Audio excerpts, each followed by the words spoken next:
Hello everybody, my name is CulBlu, and I am bringing you guys a Sunday Evening Cup Series report, 20th, 11, 10, and like I said, I need to change those numberings around, but haven't gotten around to do that.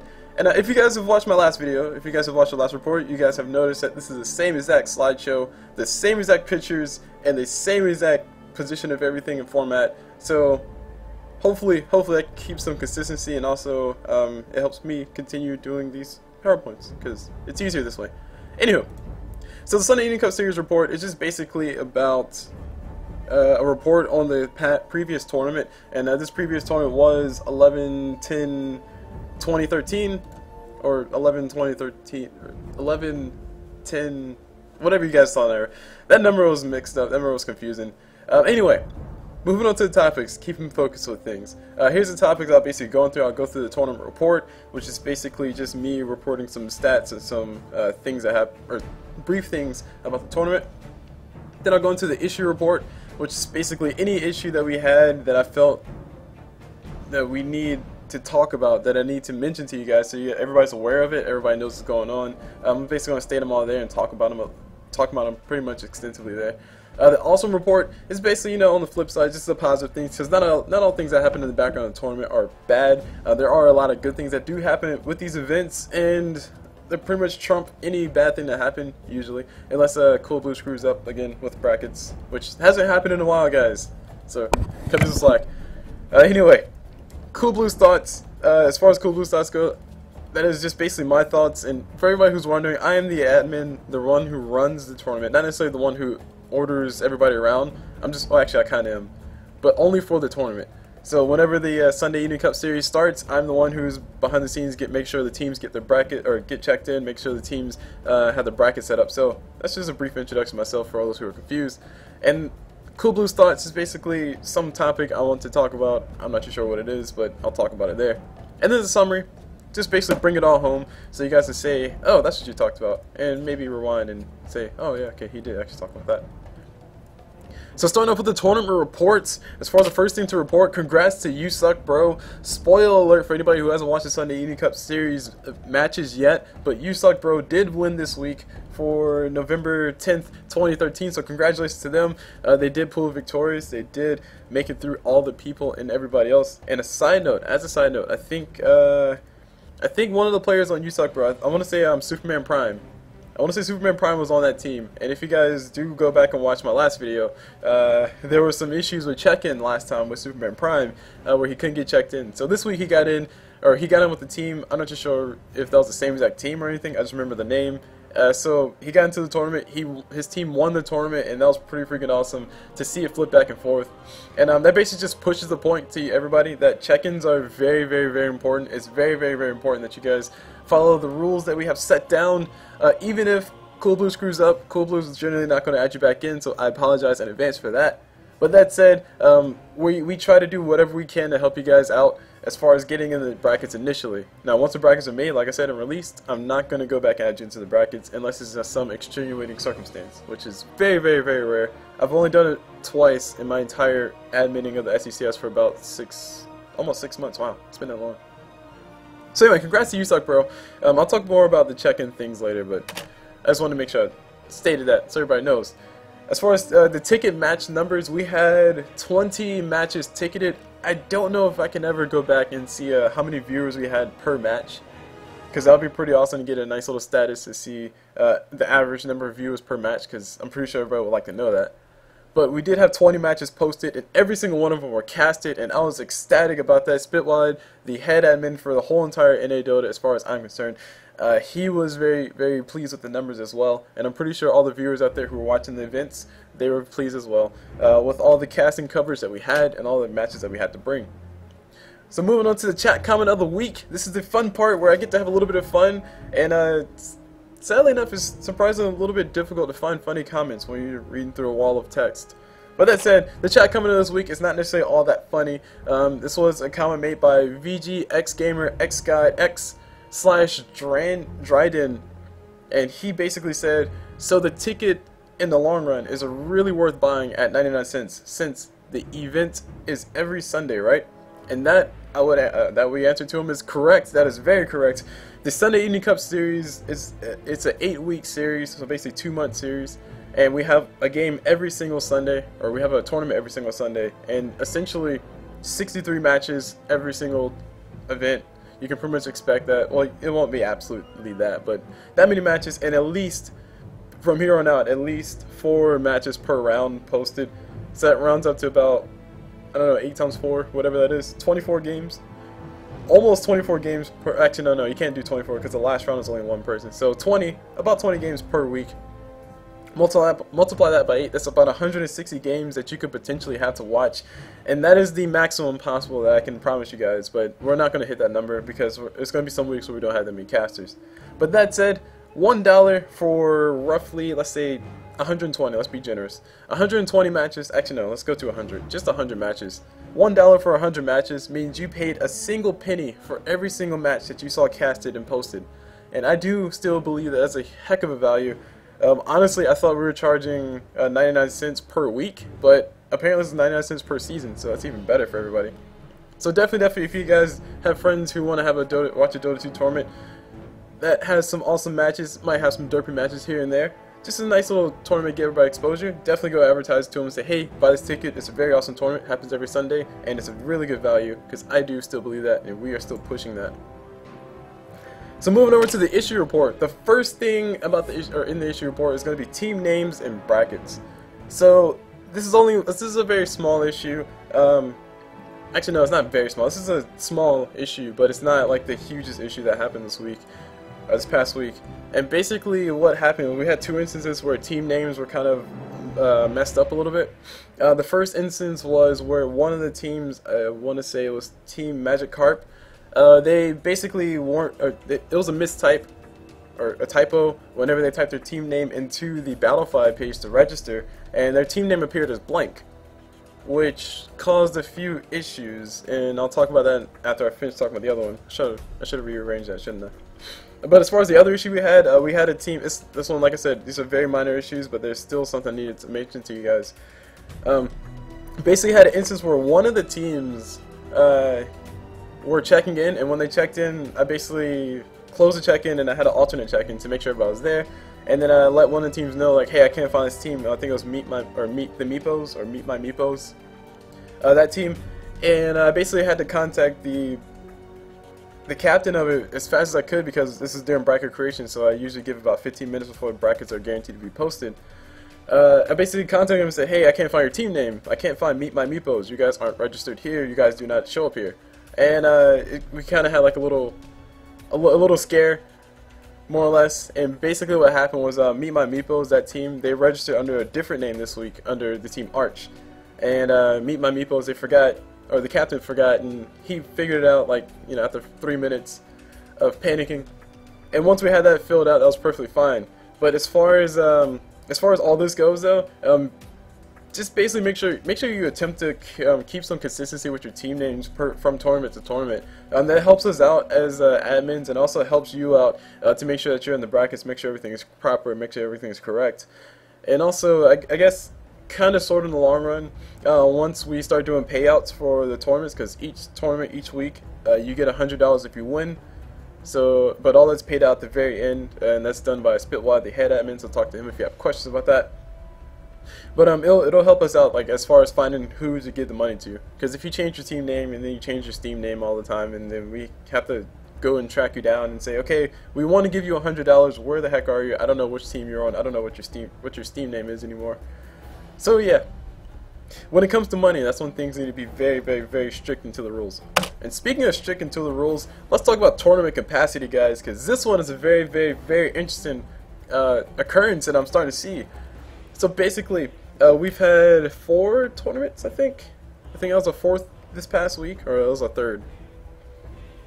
That was our 3rd this past week.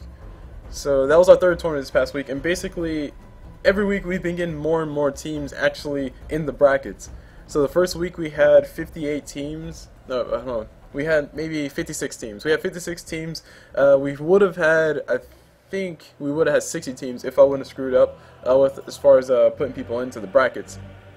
But we had 60 teams, or sorry, 56 teams. in the brackets, and then the week after that, we had 58, and of course I screwed over four more teams, or actually, yeah, I screwed over 4 more teams. 2 teams weren't able to check in through Battlefy, and 2 teams I legitimately screwed over, so I guess I technically only screwed over 2. So that would have equaled 62 teams. And then this past week, this one, we had everybody who checked in was checked in perfectly fine except for 1, and that was the only issue we had with that. But as far as that issue, that was a Battlefy issue, so basically they thought they were checked in, they felt they were fine, and they didn't do anything afterwards, and then when the brackets came, they basically weren't in the brackets because they weren't checked in properly. So that was an issue on the Battlefy side, which I'll speak on in my thoughts. That'll be my topic for thoughts. So we would have had 61 teams, but we actually had 60 teams. So as you guys can see, the numbers keep going up and up and up and up. And I would have a graph posted here to be all fancy, but CulBlu kind of lazy right now. It's only 1 o'clock in the morning that I'm recording this because I decided to play Dota instead of do casting stuff. Sorry guys, I actually starting back to enjoying Dota. What can I say? And by starting back to enjoying Dota, I mean starting back to enjoy playing Dota, as far as just casting. So anyway, tournament capacity is going up and up and up, and as far as you guys, or if you guys don't know, the maximum tournament cap is 64 for us, which means that we have a capacity for 63 games total. But with a cap of 64, what that basically means is that if we do have a lot of teams check in, it'll basically be done in a certain order, and that order will be basically, if you're checked into Battlefy, we'll check that one first. So everybody who's checked in through Battlefy, who got the automatic check-in through Battlefy, everybody who got that, they'll be listed first, from 1 to whatever Battlefy wants to put them in. And then we'll go to the alternative check-in. For, if you guys don't know the alternative check-in, that is something that was new last week, that was successful this week. It was slightly successful last week, but I kind of screwed 2 teams over, like I said before. But the alternative check-in will then be considered in the order that you're checked in. So basically everything is always in the order that you're checked in. The highest priority goes to the Battlefy check-in, and the secondary priority goes to the alternative check-in that's done through the Google Doc or Google Form, and that will be done in order. So what I'm basically warning you guys, warning everybody out there who's watching this video, who's taking the time to actually listen to these videos, thank you very much. But what I'm telling you guys ahead of time, and also I'll be, well, yeah, we'll probably get around to adding a note somewhere on the tournament page, is the fact that if we have more than 64 teams like check in and actually legitimately check in, then there are going to be some teams that are cut off, and those teams that are cut off, all we can really do is say sorry, try again next week. That's going to be a really sucky thing to do, but it's going to have to happen unless we want to increase the tournament capacity to 128, and I don't know if we can really handle 128 games going on, because we have a hard enough time, we the admins, have a hard enough time working with 64, which is not impossible. It's not impossible running with 128, but I'm just saying that's going to be 1 extra round. That's going to be like maybe 3 extra hours add on top, because you have to worry about people getting their matches started, you have to worry about people showing up, you have to worry about people showing up. It's a lot of people, and it's a lot of things that go into making a tournament work. So anyway, like I said, tournament capacity.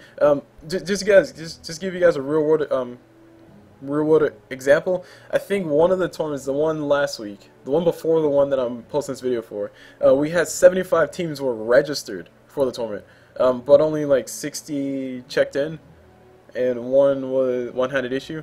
So basically what that means is that we're getting very close to that cap. 75 people were registered, but only 60 got in. So if we have everybody actually checking that was registered, then there are going to be some very sad people for 1 week. That's all I can say, guys. That's all I can say. So anyway, next point, disqualifications in CulBlu. Alright.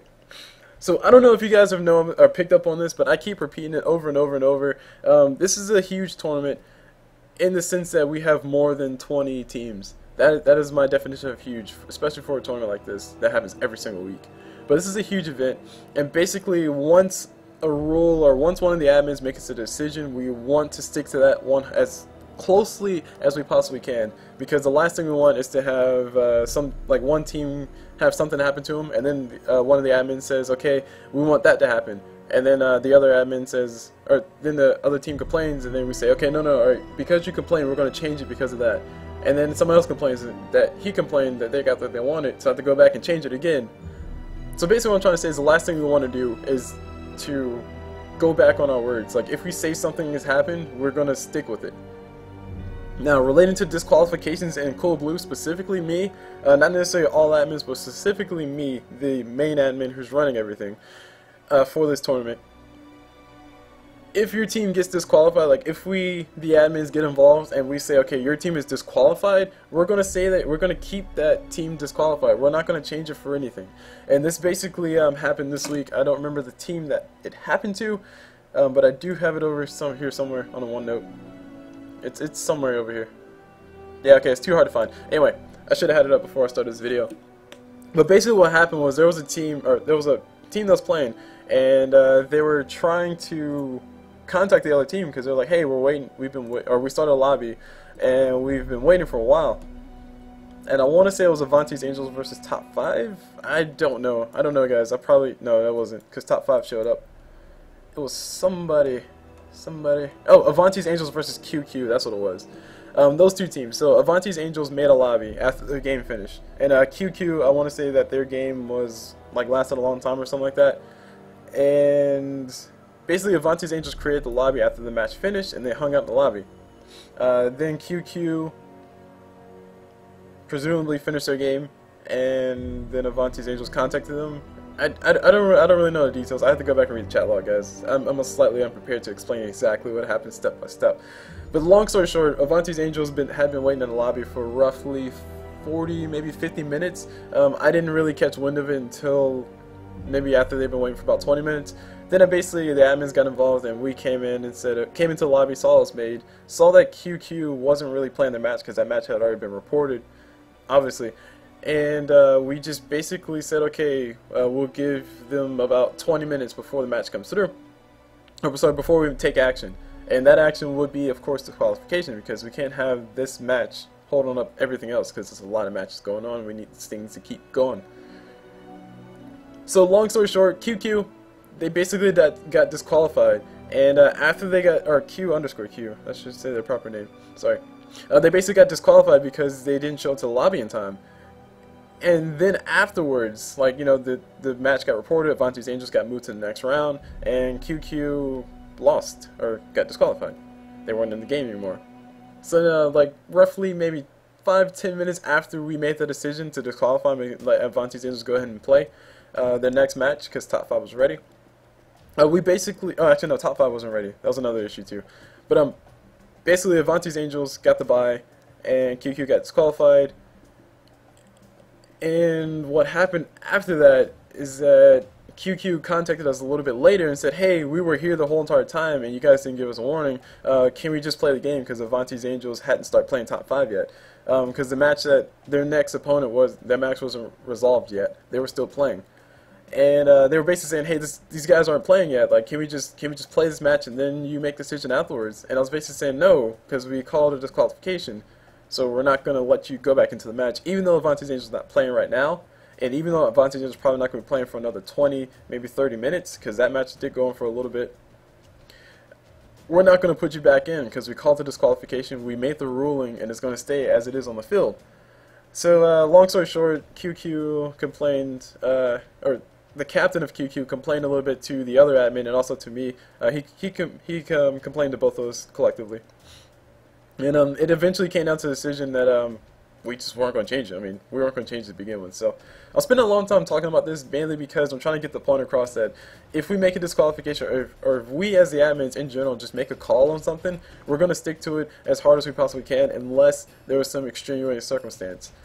The reason why I keep saying unless it's some extenuating circumstance is, like, is because, I mean, there's a possibility that the whole entire block could go out, like the power can go out in your entire neighborhood, or in your team's all in a team house, and you have to go get a generator and get some gas and then power back on and wait for internet connect back on, and that takes you roughly 30 minutes.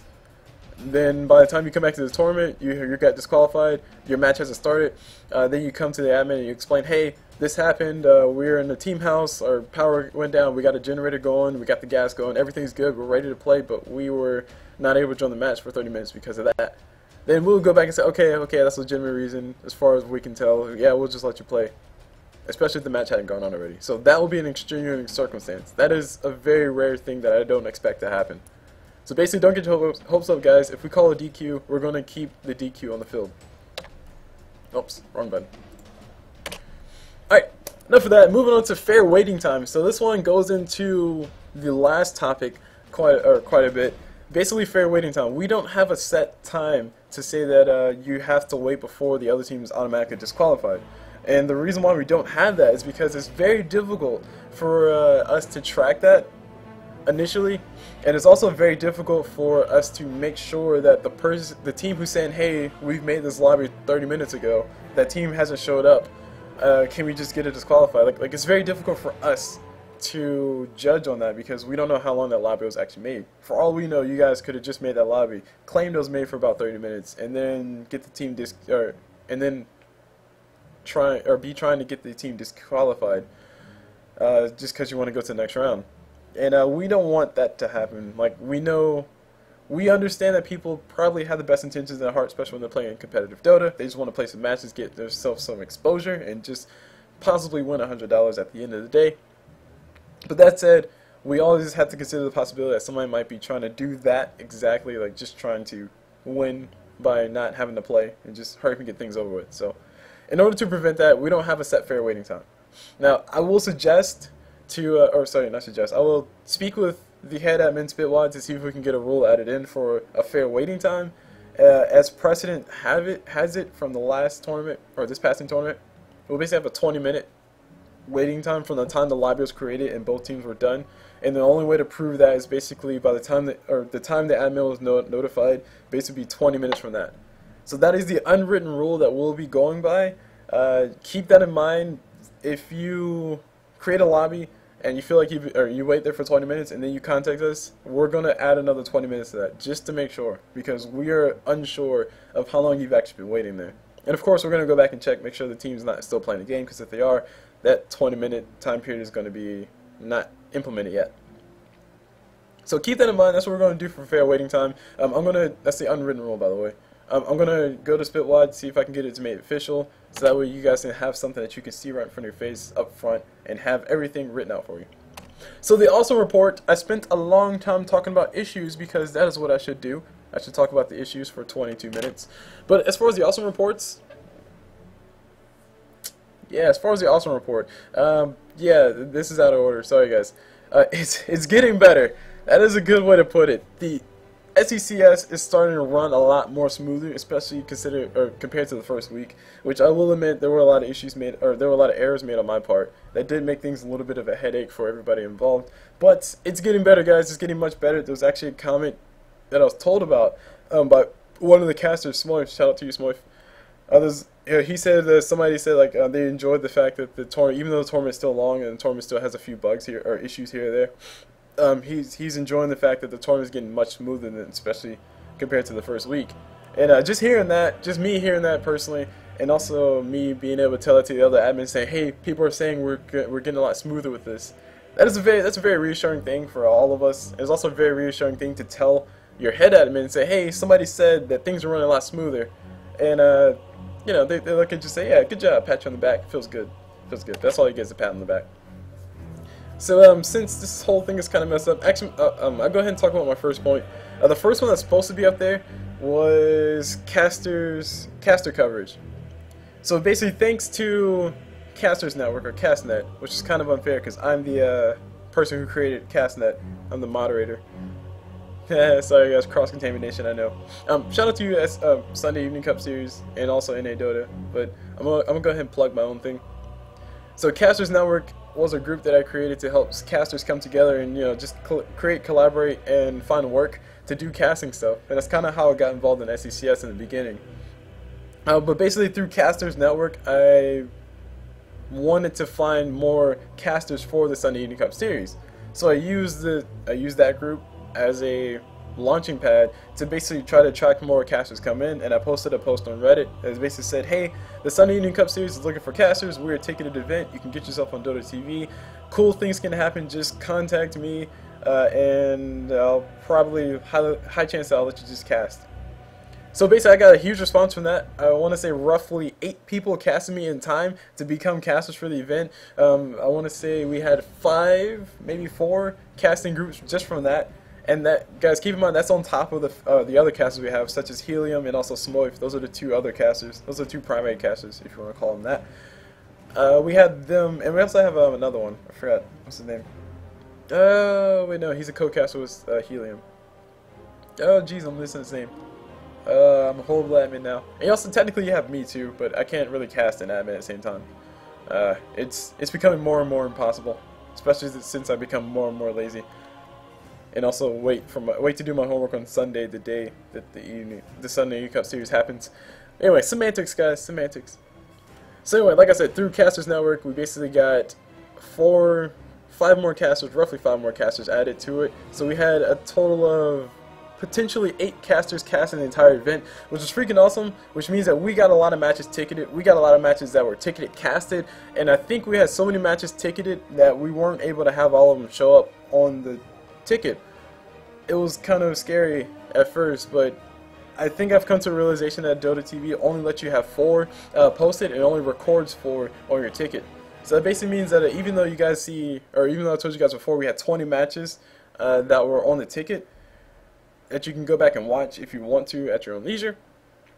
There were probably more games that were actually ticketed that aren't showing up on there. So I'm not 100% sure if that's entirely true as far as the ticketing thing goes, but that's what it seemed like was happening, because I'm pretty sure we had like 6 games going on at once and only 4 were showing up on the ticket when the games were live.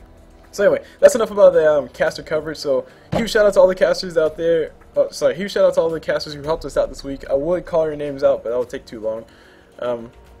And I also don't have it up right now. Anyway, moving on to team shout out. So shout out to the team Wolfpack. I don't know if you guys know about me, but I'm, like I said, my name is CulBlu. I went to the University of North Carolina. No, that's UNC. Whoops, hold on, guys, scratch that. Let's rewind that. My name is CulBlu. I went to North Carolina State University, sorry, for about 2 years before I had to change majors because of difficulties with the major I was working in. I was a civil engineering major. Pretty freaking fun stuff until I got to statics. It kicked my tail. And yes, guys, I said statics, not statistics. Statics is something totally different. If you guys like physics and triangles, that is a class for you. I like triangles, but physics was kind of kicking my tail. So that's all you really need to know. So I went to NC State for 2 years, and to see their team coming through, like their team's abbreviation was NCSU, and I was like, holy crap! And I asked him, I was like, hey, is your team from North Carolina State University? He said, yeah, we're the Collegiate Dota 2 team for NCSU, and I was like, holy crap! It's all come full circle. So long story short, I contacted the captain a little bit later after the tournament was done, and just talked to him for a little bit about NCSU and all this stuff, and it was pretty cool catching up to see what was going on back in my, I guess, alma mater, even though I didn't graduate from there. And also to see the fact that we have a Dota 2 team at NC State, so I'm probably going to do a whole bunch of things on my personal side of casting just for them, just because I went to NC State and I want to be a wolf. I'm a lone wolf, guys. That's CulBlu, the lone wolf. So shout out to that team. Shout out to you, Team Wolfpack. Also shout out to the rest of the teams too. I don't want anybody to feel left out, but like I said, Wolfpack, NCSU, they play Dota. Why can't I be excited? So anyway, there we go. New caster turnout. There you go. That was the point that was supposed to be made earlier. Well, made that point already. Shout out to all the casters who joined us. Thank you. We had about 8 casters, or 8 casting pairs total, if you want to count out things. And also admin shout out. So I wanted to make sure that I gave some screen time, or some shout out, not necessarily screen time, but some shout outs to our other admin, our unsung hero, which is what I like to call him. So let's see if I can get this to do what I wanted to do, which I doubt I can, without showing out too much. Yeah, I can. Anyway, so we have another admin for the Sunday U Cup series. His name is PBR on the NA Dota forums. And basically what PBR does is PBR essentially every single week he posts one, or he recreates the tournament page that we use every single week, and he also posts that the registration is open, registration is open, registration is open. And I wanted to give him a shout out just to make sure that he know that we love you for doing what you're doing. You are making sure everything works in the background. You make sure Spit-Wad doesn't have to do too much. You also make sure that I don't have to do too much. And you're just helping out. It might seem like a small part to most people, but he is the guy who links you to the tournaments. So yeah, he's doing something really good for all of us. So I wanted to make sure I gave him a shout out. So PBR, is it PBR or PRB? I feel like it's PRB. Yep, it's PRB. Oh, CulBlu and his grammar. So shout out to you, PRB. Thank you for doing what you do. Make everything possible for us. So CulBlu's thoughts. I forgot what I said I was going to talk about. I should have wrote it down. Yep, totally forgot what I said I was going to talk about.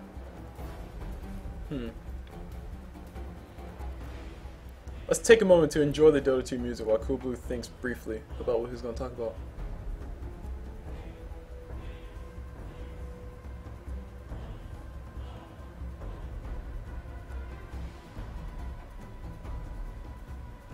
Yep, CulBlu can't think of nothing, not diddly squat. I mentioned it before. I'm going to go back and watch a video and I'm like, crap, I should have said that there. And no, guys, I'm not going to go edit it back in because I'm too lazy with my editing equipment. Like, I have zero editing equipment, by the way. I just record straight up. Not really good practice. So for anybody who's looking to be a caster or anything, I would definitely recommend getting some form of editing software. YouTube's editing software is not bad. I use it for a few of my videos. It's pretty awesome. It's built in. It's free. And it's like you basically upload your videos, you can edit it there.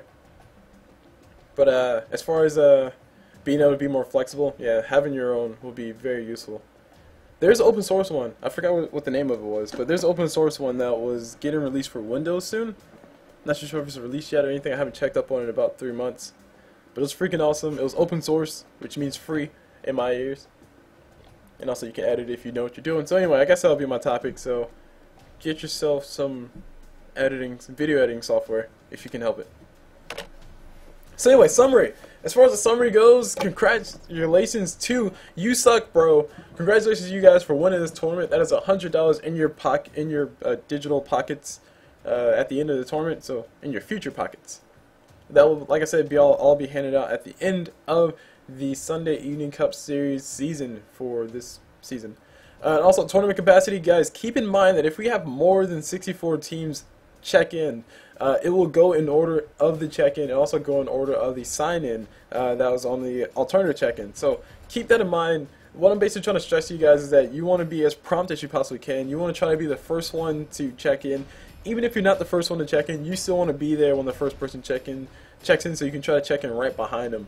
The last thing you want to do is show up to the last 3 minutes of the 30-minute check-in time and then try to check in and then feel like you're perfectly fine, because if we do have more than 64 teams, then it's high chance that you're going to be one of the teams that are knocked off the list.